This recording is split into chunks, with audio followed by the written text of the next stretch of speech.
Lawyers of Reddit. At what point, when working for a defendant, did you realize my client is a monster? A lot of years ago I used to work as a solicitor's representative. Cases go to Crown Court. Barrister deals and I'm there for paperwork. Additional stuff with client etc. 70-something-year-old man had been in jail for 15 years for an assault on a child. Solicitor and barrister working on getting him released due to him getting clean reports from just about everyone. Guards took him out of jail to a dentist, and as he entered the waiting room he saw 2 children and ran straight at them. Guards stopped him. 3 weeks later at court I was the one that sat him down in a room to explain that no, this isn't a hearing to release you. It is so you can be committed to a mental health secure facility for the rest of your life. He didn't take that well. I shed no tears. Well, that's absolutely terrifying. He was obviously ill, but I wonder what was going on in his brain to instantly try and attack them. Damn, kids wouldn't stay off his lawn. Anal but a legal assistant. We got a client off of a murder charge. 2 weeks later she was caught with a similar weapon and situation. Except this time the guy didn't die. If I've learned anything from watching all the episodes of Snapped, it's that if you're going to kill a second husband and get away with it, you really have to change up your methods. Not the client, but my managing partner. The client was a senile 90-year-old man. He wanted to sell land worth a little less than $1 billion to some businessmen. Suffice to say there were many who wanted to take advantage of the situation.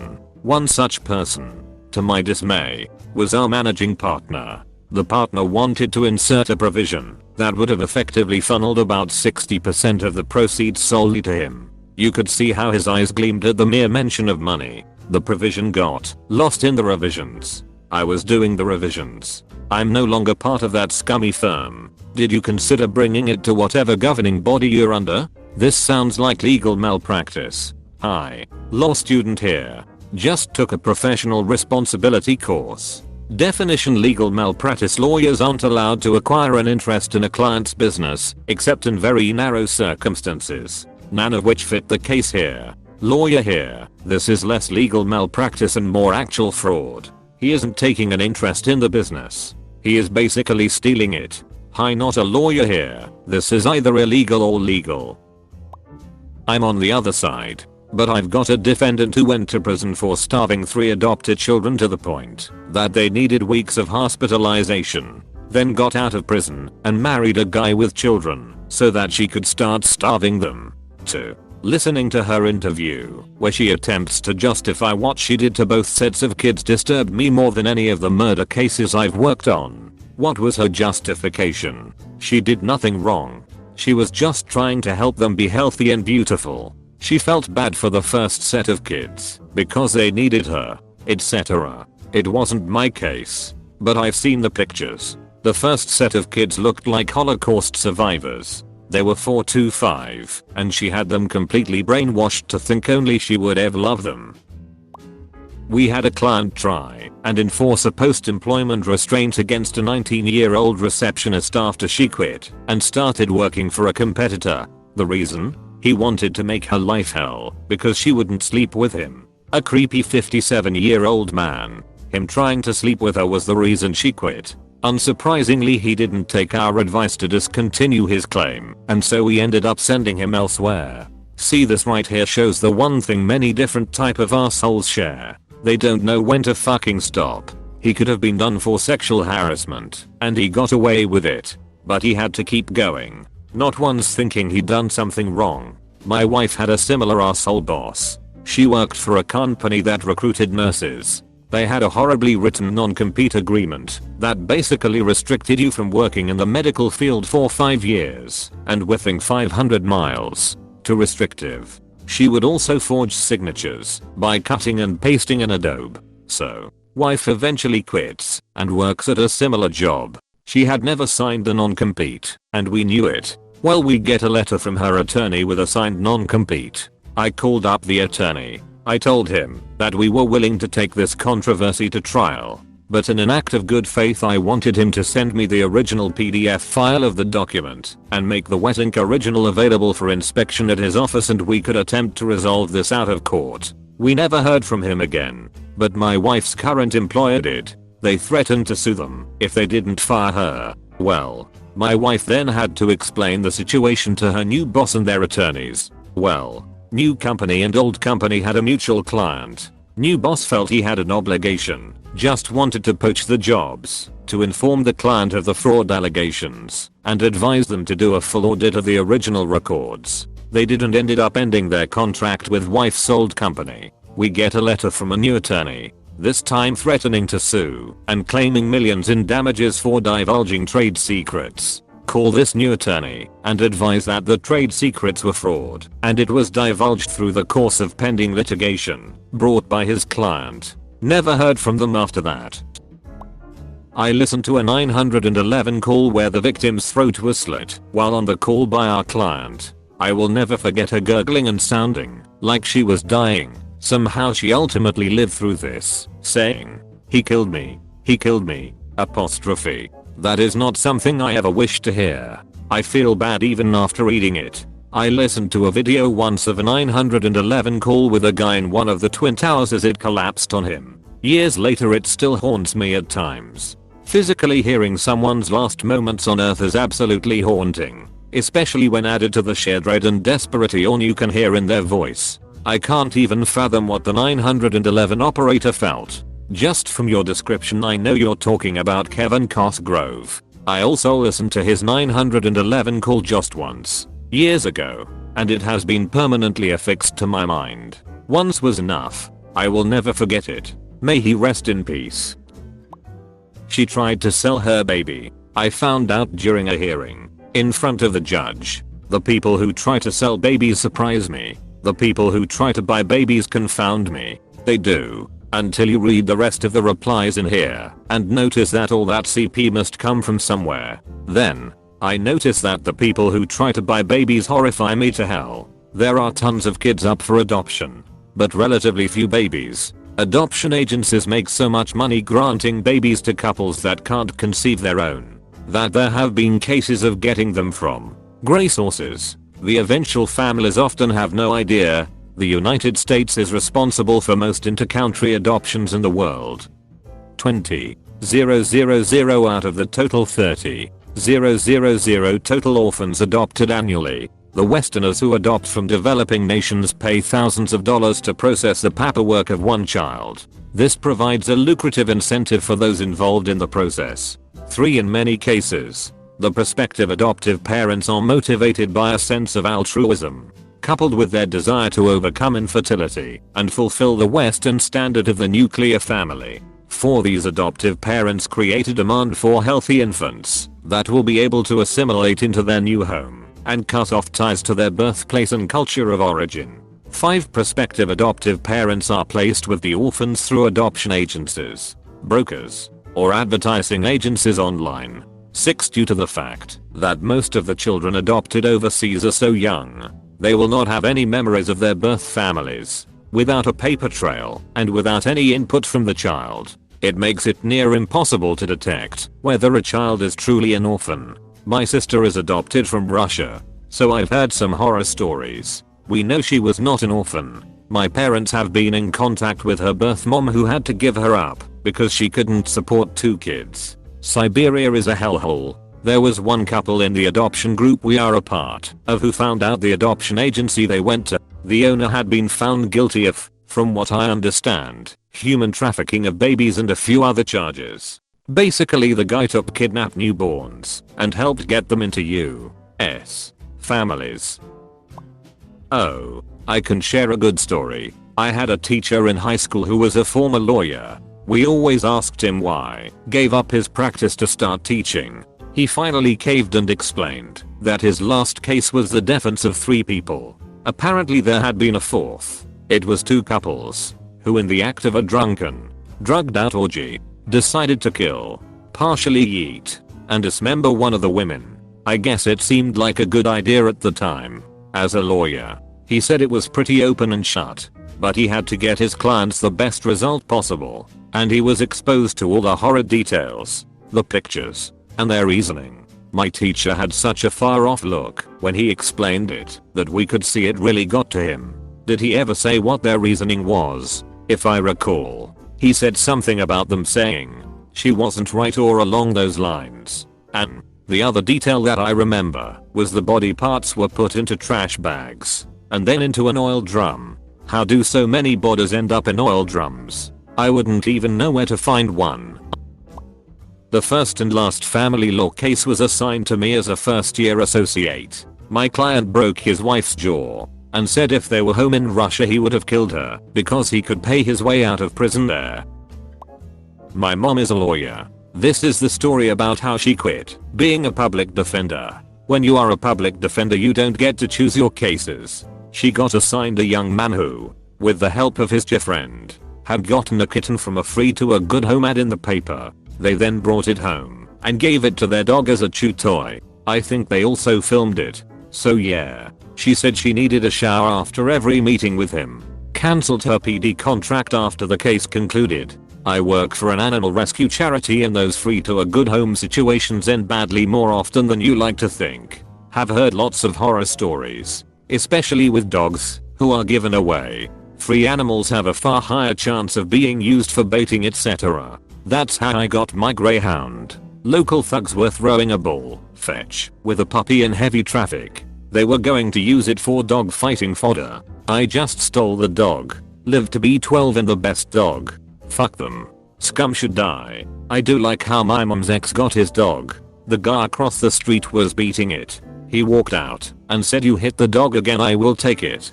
The guy hit the dog and he hit him in the face with an axe handle.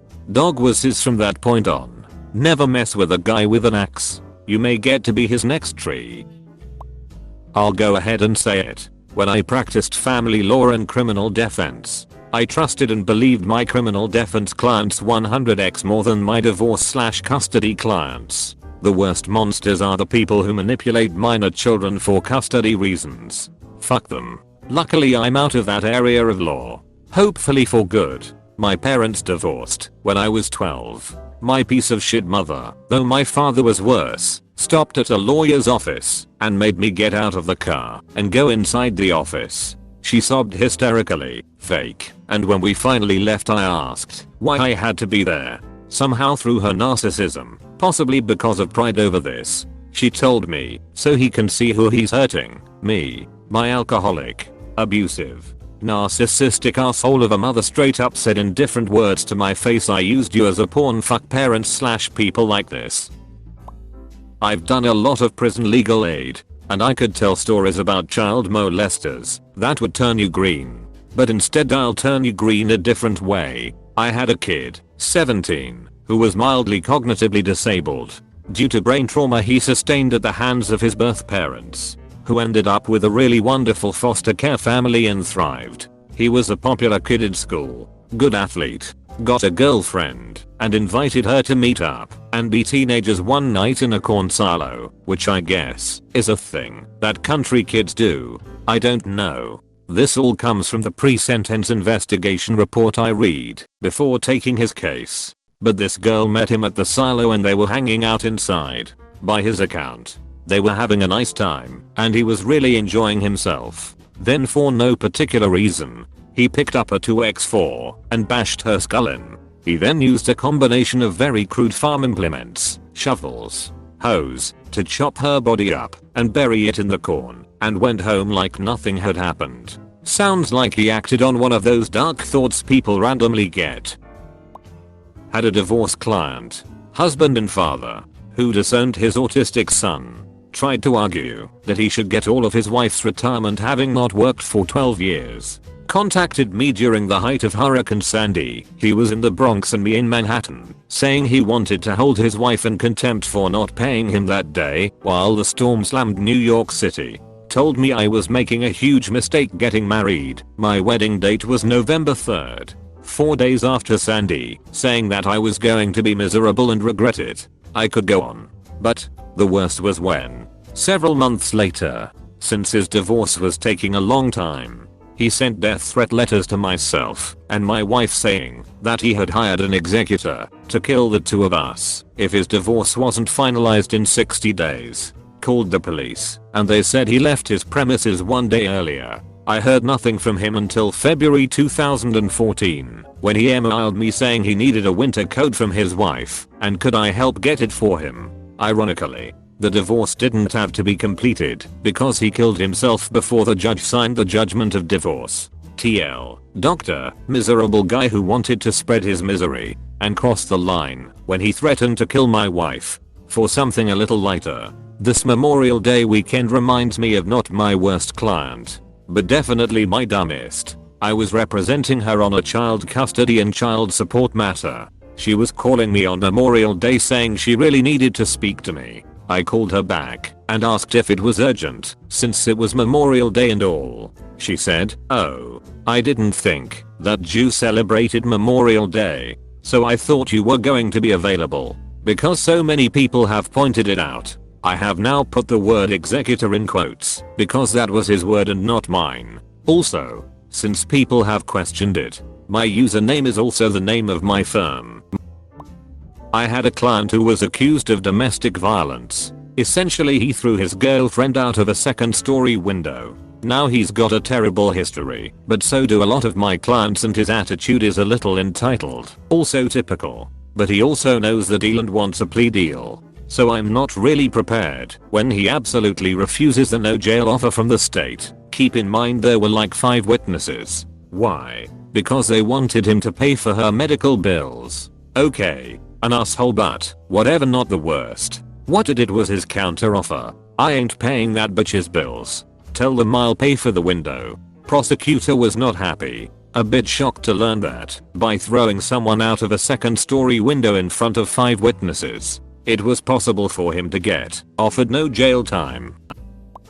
The first week I started at my current criminal defense firm, I was tasked with cataloging discovery from our client's phone. The phone had multiple talking around 4,000 videos, photos, text exchanges with women under 16, though not all of the girls' ages were confirmed. Most, if not all, were under the legal age of consent and many were barely pubescent, naked and being prostituted over 1 year. He would lure these girls in exchange for drugs. Nothing felt totally bizarre until I came across one video where he was clearly forcing himself upon a literal child who was so high on benzodiazepines, not willingly but rather forced, and choking her in the process. When our firm confronted him, he said he was in love with her and that's why he did it. He would also take these girls to hotels and make them have sex with one another while he taped. But nothing beat what I said above. Pretty horrifying stuff for my first week on the job. When this person, an executive, said she was firing any employee who had a serious illness or injury while promoting fundraisers at a local church for cancer sufferers, no less, in part because employees, thinking she'd be sympathetic, would reveal their confidential health info to her. Isn't that super illegal to do? Well, she wasn't firing them because of their medical issues. The employees with medical issues just always seem to be poor performers at their jobs. That excuse is unfortunately pretty airtight, but I think specifically stating that you're doing that is something not even it can get you out of. Criminal defense lawyer. I can name a few instances where I was just absolutely disgusted with my client. Caveat. These are mostly years ago when I was taking just any old case. I most practice white collar and federal now. 1. I won a DUI case because the government messed up on something right before trial was to begin. My client gives me a hug and completely reeks of alcohol. He has driven to court. I took his keys and called his mother. 2. Client who was accused of molesting a 12-year-old. He was mid-40s at the time, and I had to shut him down real quick when he tried to tell me how the 12-year-old was coming onto him. 3. I represented a woman for a grand theft charge. Left her in my office to get some things copied before she left. After she left, I realized my sunglasses and car keys were stolen. I tracked her down in the lobby and told her I was not going to represent her anymore and I would call the police if she didn't empty her pockets in front of me and give me my things for. I had a client who was released after 25 years in prison for murder, and then the same day he beats up his prospective new landlord. He ended up getting another 10 years. He was unrepentant and laughed about how he hit the guy so hard his eyeball popped out. I thought, This guy deserves to be in prison. Took the case to trial anyway and, shocker, lost and he got 10, the maximum. 5. Client who pretended to be a doctor so he could sell steroids. According to the Gov, he had numerous clients who were made to believe that his steroids would cure their cancer. They paid him hundreds of thousands of dollars and some of them died. I just thought that was pure evil. Defended my client in a lawsuit who defrauded his business partners. Evidence was already overwhelming that my client was liable. Client made matters worse by fabricating evidence and presenting it in court. He got called out on it by his dad's attorney, who had the same evidence. It tanked my client's case. My client continued lying to me despite the overwhelming evidence showing he fabricated evidence. He lost big. In addition to a large judgment, he got hit with several felonies for fabricating evidence. Also, the business partners my client screwed over were his dad and brother. Client made matters worse by fabricating evidence and presenting it in court. I saw this once in a depot and I'll never forget it. I was working a med mal case, defending a distantly related party to the lawsuit. I was a first-year attorney sent to babysit this depot because we literally had nothing to worry about. The defendant updated their discovery to admit something embarrassing about their client. He sexually harassed a young woman in a medical setting. The deposition was of the plaintiff's best friend. Most of the deposition was standard stuff. I joined objections, but otherwise had nothing to do with it. We got about 2 hours deep and the attorney running the deposition got to her, and then what happened next style question set up for narrative framework. The friend then exhaustively detailed overhearing a phone call where she listened to her ancient as heck friend get sexually harassed by a doctor. The attorney tried to interrupt, but she just kept talking.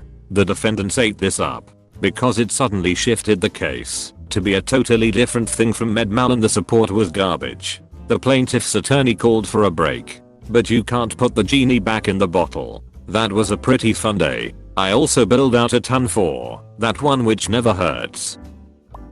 My so's mother, L, was abusive. She frequently hit her husband, was a compulsive liar, and just generally made her family miserable. When they were settling the divorce, the judge initially deemed a testimony from the kids, my so and her brother, unnecessary, probably because they were minors at the time, and testifying against one of their parents would be hard on them, to say the least.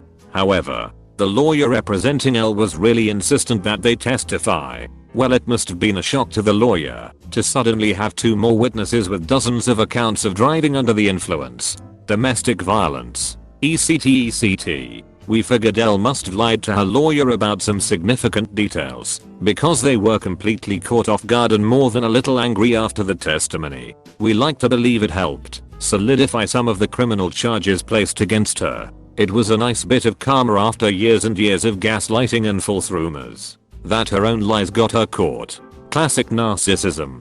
Can't admit any wrongdoing under any circumstances. Sometimes I worry that I'm too narcissistic. Then I remember that doesn't make sense. Narcissism is sometimes categorized as an eccentric personality disorder. It has its tie-ins with schizophrenia. Basically living under a delusion. Self-awareness to the degree that you're worried at your behavior is a good sign, unless you're operating in a way that's compulsive, impulsive or manic.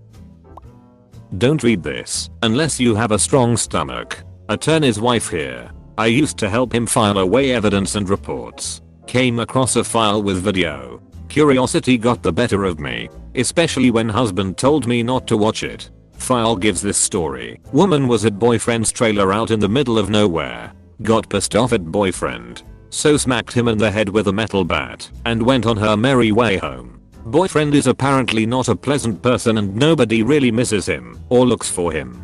He is fired from work in absentia. On day 7 boyfriend's neighbor finally stops by, hears horse screaming and calls police. That's where the video came from.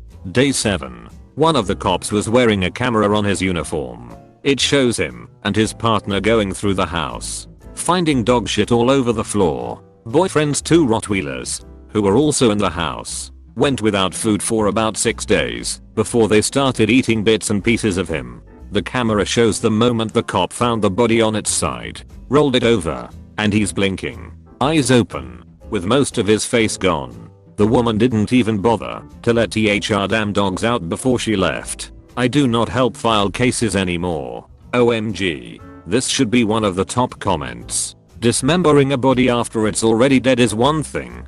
Being eaten alive with no one to check on you. That is some shit I never thought of.